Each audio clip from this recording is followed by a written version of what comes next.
Welcome back to our morning coffee time. How is everyone this morning? And how's everything looking and sounding?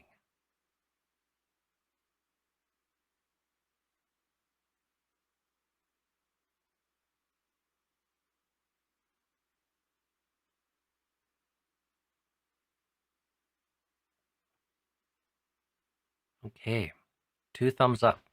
That's good. So,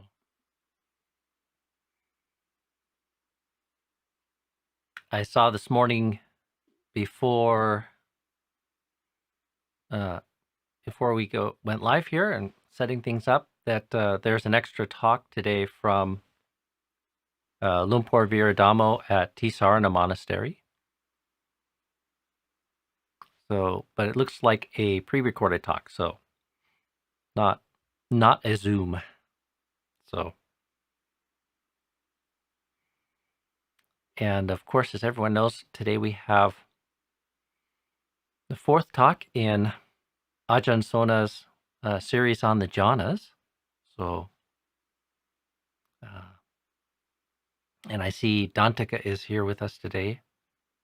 She's been doing a marvelous job. You guys should put a few claps into the chat for her. These have been beautiful, visually and audibly beautiful contemplations on these kind of teachings. So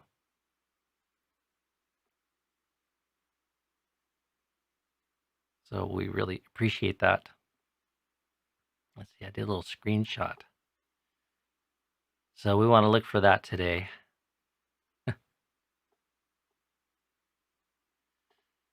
Over on the Ajahn Sona channel.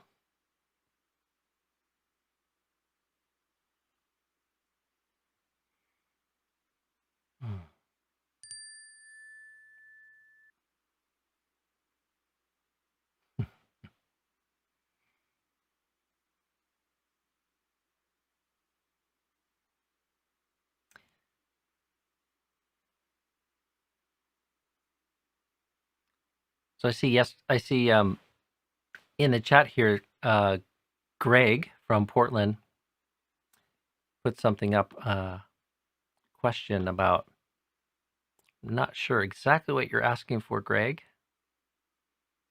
It just says, yesterday you quoted the Metta. So maybe you can clarify that. I remember I was struggling to remember my own metta phrase that I had invented for myself, which is never a good sign. But it goes something like, wishing in gladness and in safety, may I be at ease. Whatever I am, however I am, may I be at ease. Even amidst anger and ill will, do no harm. So if that's what you're asking about, that's what I was trying to remember.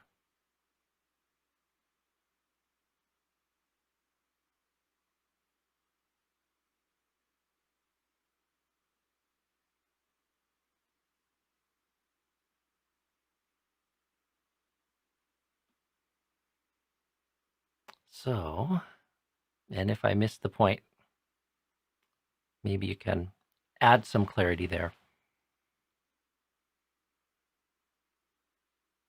Oh, I see. Here it is. I just need to scroll down. Yesterday you quoted the Metta Sutta, wherever I am, whoever I am.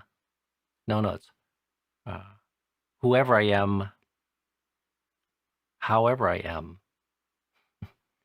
if I remember it right. And it's not there in any translation. But what I was trying to do was I was reflecting on the section in the Karaniya Metta Sutta that comes directly after the virtues. There's something like 15 virtues for the ideal practitioner, that one should establish oneself in, and then following that, one gets the instruction, or the first part of the instruction, sabbe satta sukhita. How's it go? I'm no good at thinking about these things on the fly here, but and what I was trying to do there was I was trying to simplify what the instructions are there. And there's a part in the instructions where you're considering all the different beings, whether small, medium, large, seen or unseen, living near or far away, born or to be born. May all beings be at ease. And in an effort to sort of simplify that, and also to really kind of include myself like as the launching point for cultivation of metta, I just thought, well, whoever I am, however I am, may I be at ease. Because what we want to get at there is developing this state of mind unconditionally, regardless of all the differences, all the personality conditions, all the various conditions that could hang one up or cause us to withhold loving kindness towards others, or the flip side, that might act as cause for us to harbor ill will towards others. So, whoever I am, however I am. And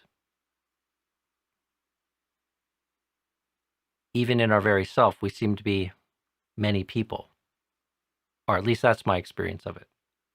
So, based on all kinds of conditions, including what I'm engaged with, who I'm engaged with, what I'm doing. In some sense, when I'm with my mother and my family, I'm a son and a brother. When I'm here at the hermitage, I'm a monk and the Ajahn. When I'm out working in the forest, I'm just a human being. Food for the mosquitoes and an annoyance to the yellow jackets. So, and all the various self-conceptions that we kind of go through, especially considering how difficult it can be for us to generate a profound sense of well-wishing and goodwill and loving kindness for ourself, or some of the manifestations of self that we have to live with and we have to witness. So that's kind of the that was my intention there, and that was the origins of why and how I came up with that language.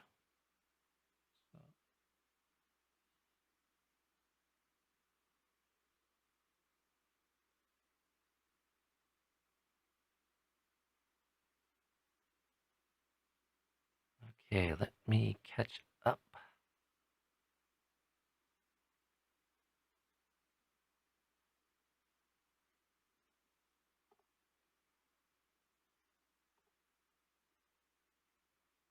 Good morning, Jill. I live near downtown Portland, and through the night I hear explosions against the protesters. I feel intense anger and don't know how to take action. How do I use anger to act skillfully?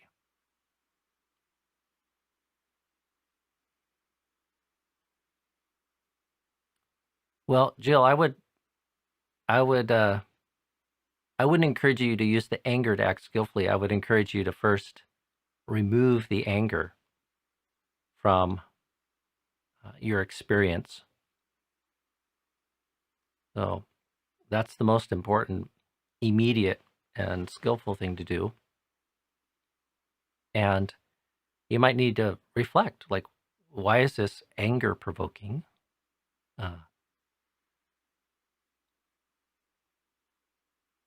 And ask yourself, is it really worth suffering over, in a sense? Like, what's your and I guess the answer is yes, sometimes for many people, and they have their various reasons, but uh, I think the most important thing is to see if you can deal with the anger, and it might mean thinking about it differently, not attending to it, and some of the ways that provoke anger, and grow a sense of acceptance that this is a feature of human societies. It's not so easy for everyone to agree on everything and get along and make the changes that we feel need to be made sometimes. So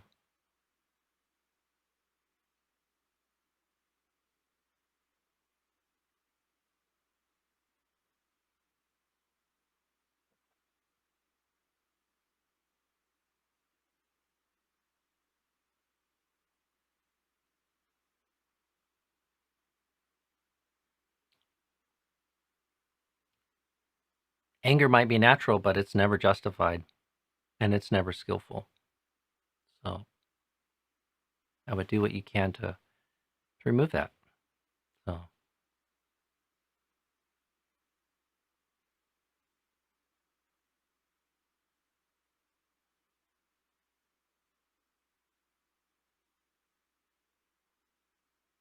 I've seen videos of what's going on down there, and I think it'd be very challenging to live in your situation, so close to it. And it's been going on for something like 50 days now.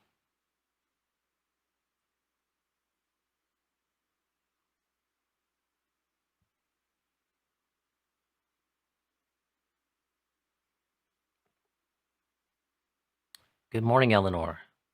Why did you become a monk? Could you one day do a morning talk about you and your path to Buddhism? Apologies if that's an inappropriate question.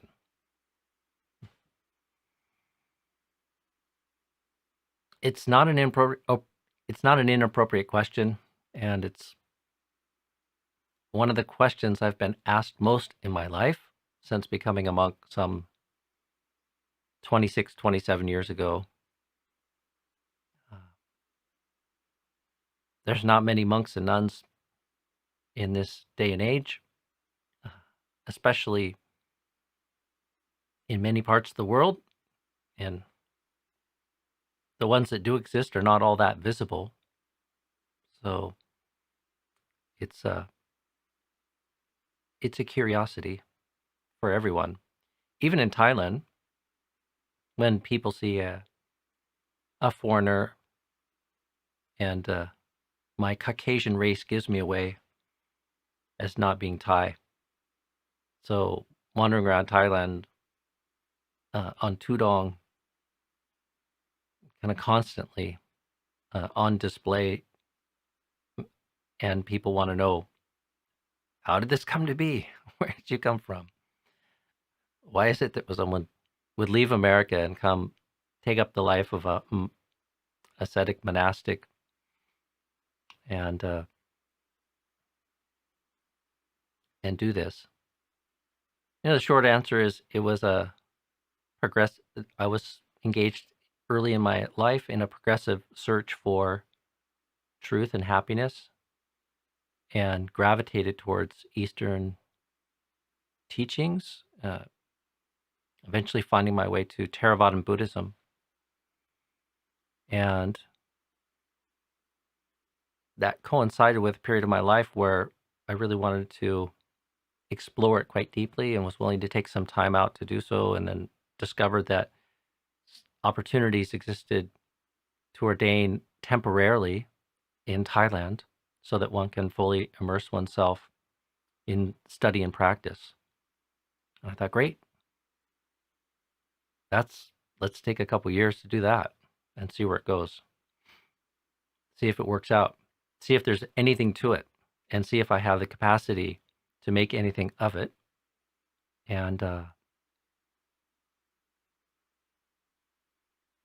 And the entry was thrilling and wonderful, and fairly soon on, I had a sense that I wanted to make a deeper commitment, perhaps even a lifetime commitment to it. So then I made after the first stage of ordination, uh, I started thinking more seriously about spending at least 5 years or 7 years altogether training as a junior monk, and had the kind of sense that it would take that amount of time to really study Dhamma Vinaya and practice and go through some ups and downs and kind of get some sort of sense of my capacity to live the life in a good way and be happy for doing that, as opposed to doing other things with my life.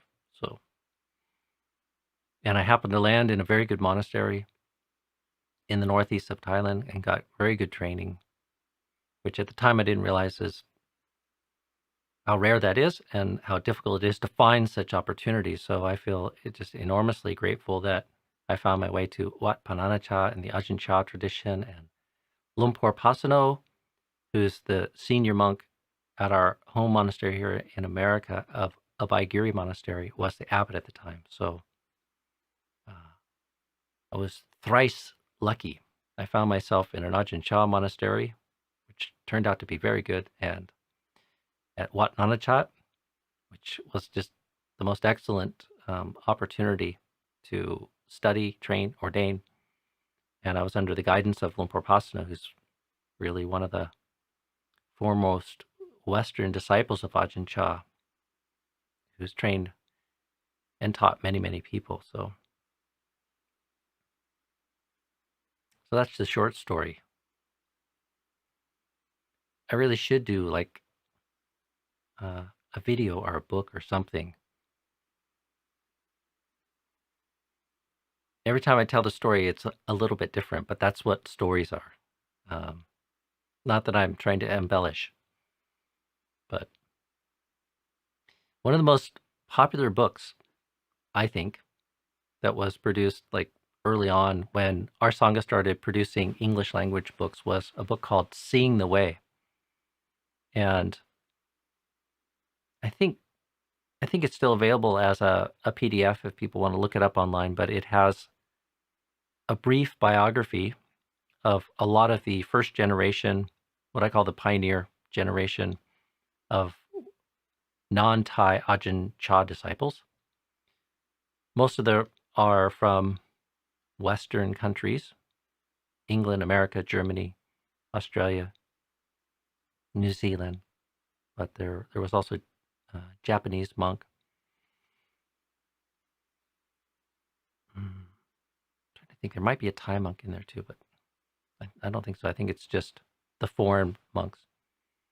And it's a really interesting book. It has like just a little one-page biography of many of the earliest foreign disciples of Ajahn Chah, and then a little teaching of theirs, or a little reflection from each of them.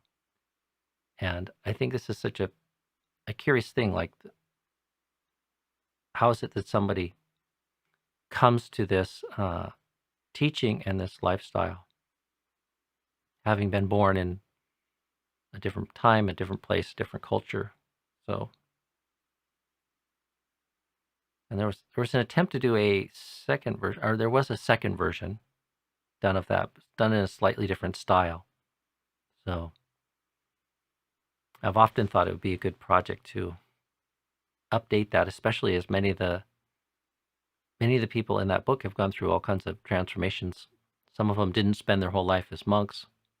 A couple of them now have passed away, and some of them have been monks and have done all kinds of marvelous and wondrous things over the decades. So be a good series to do, maybe. Instead of doing a book these days, we should do a series of interviews and put that up on YouTube. So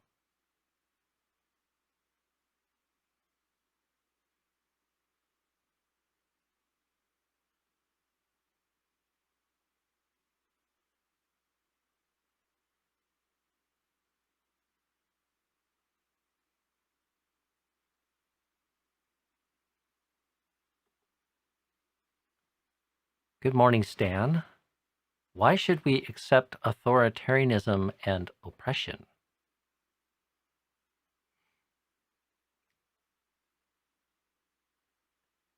Uh, Depends what we mean by accept, but accept on one level because this is a feature of human societies. It's not a good one or a skillful one. And so I'm not advocating apathy and acceptance like, oh, well, there's a growth in an authoritarian, oppressive regime. Oh, well, let's do nothing. But one should not suffer it.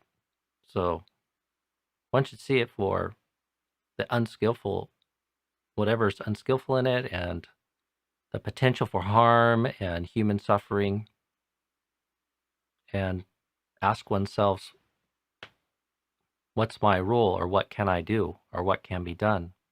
But be very humble, because sometimes there's not a whole lot. We're not even in control, full control of this mind and this body. And as we move outwards into our relationships and our communities and the nation states and the world, we have even less control. So one needs to be very discerning and discriminating about what can be done, what one can contribute to countering any unskillfulness that exists in the world.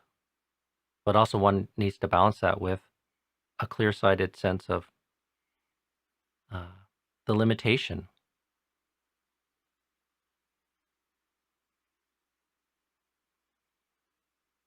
This is the human realm, and these things happen. And in some sense, they belong. Like, this is the nature of human societies. This too belongs in a sense of this happens. And to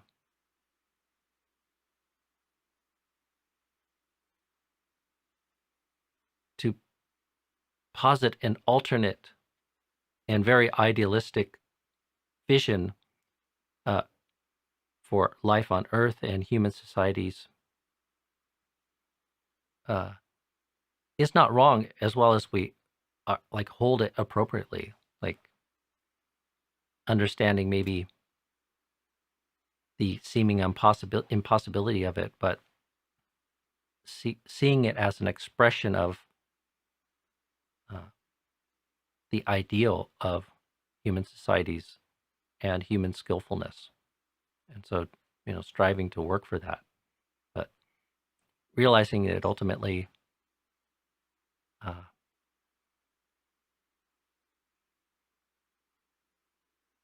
it's not possible, especially not now. So, and I think it's intrinsic. Like, I don't imagine a time where we're living completely at peace, without war, without strife. Because when you reflect on the pernicious, pernicious quality of greed, hatred, and delusion, and how loath people are to really strike at the root and eradicate those defilements of heart. Most people don't spend much of their life trying to understand that in any great depth and putting forth the incredible work it takes to eradicate those tendencies from the human heart. And absent that, these things happen. Absent that, these things belong, you could even say, because those are the conditions. We can imagine something more Deva-like and more heavenly-like.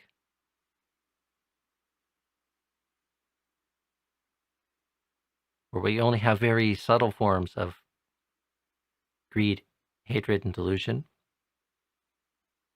But that's not the human realm.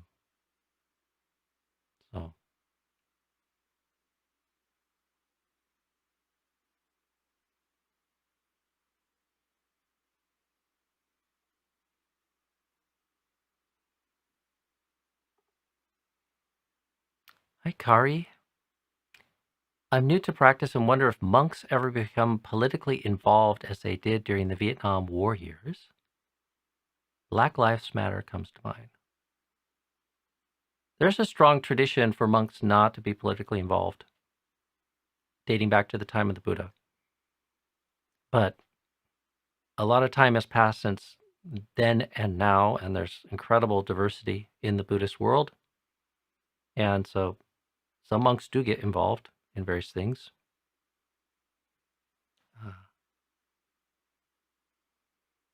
I myself not completely clear of what role monks were playing in the Vietnam War years. I'm aware, of course, of somebody like Thich Nhat Hanh, who was a strong advocate for peace. But I'm also, I've also read some stuff around what was happening in Vietnam even before the American involvement.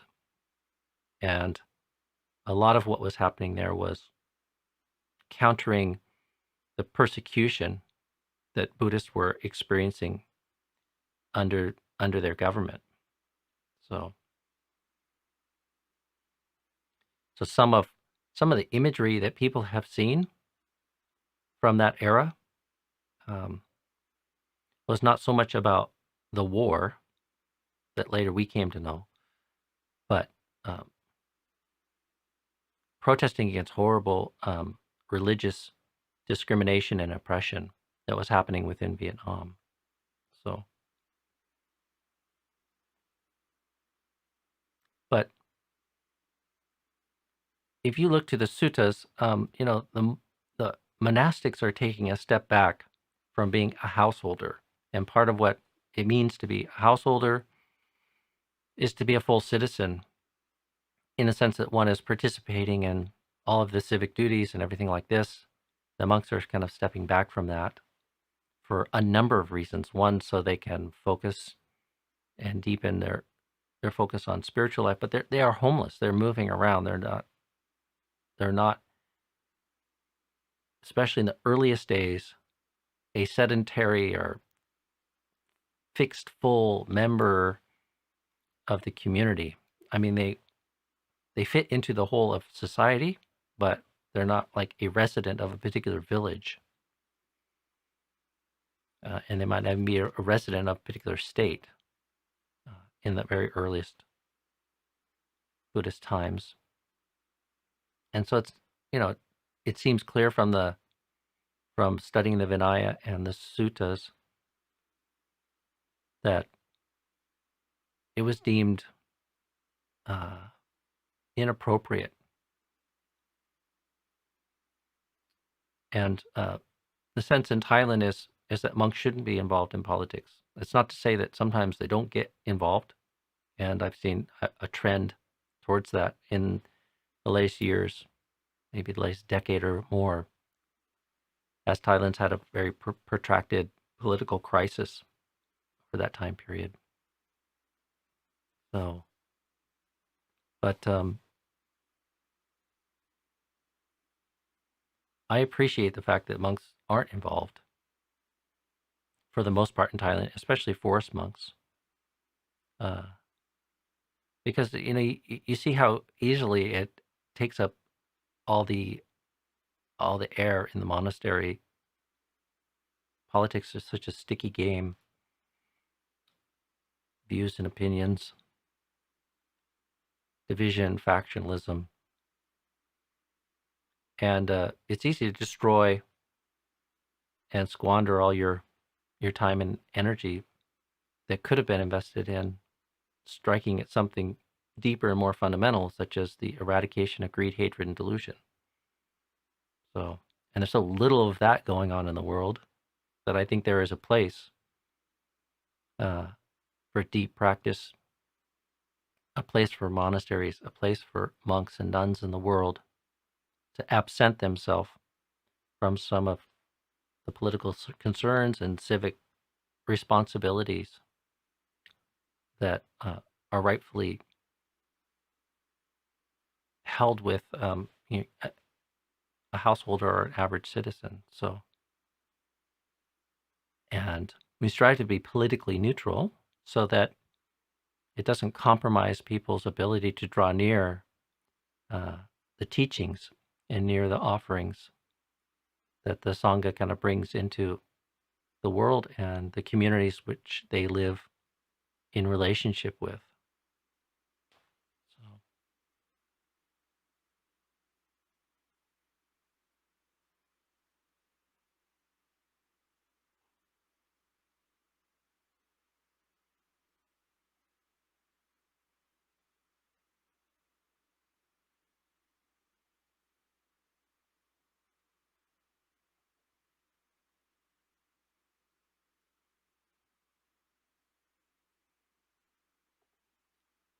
okay, I don't know how far I am behind here, but we're coming up on 8:30, so I'm going to maybe end with this one here.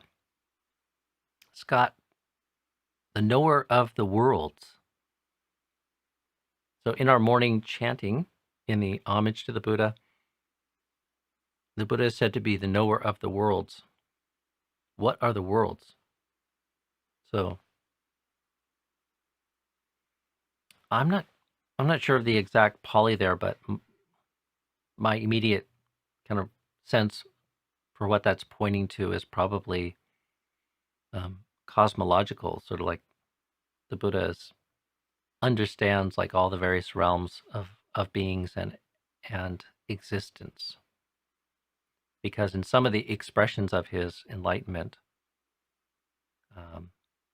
he gains that kind of knowledge. So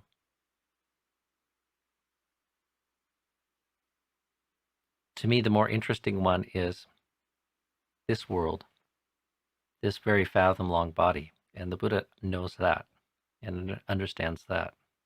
So, but okay, Dantaka's backing me up here. I think the worlds are the different realms. Yeah, I do think that's what it's pointing to.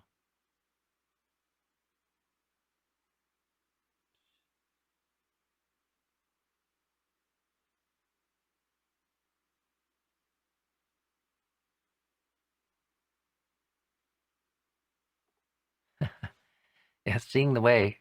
It does have the Pacific Hermitage monks on the cover, the second volume, Seeing the Way 2, as they call it. So I was supposed to have a piece in there, but as it moved to publication, they were concerned about the length, and there was discussions about who to include and who not to include. And so, but Ajahn, who was the editor for that book, liked this picture that we took in the very first summer that we were here in White Salmon, up on the top of Burdoin Mountain. So that got used for the cover, which is fine by me. I'm not all that interested in writing and editing a piece for a book. So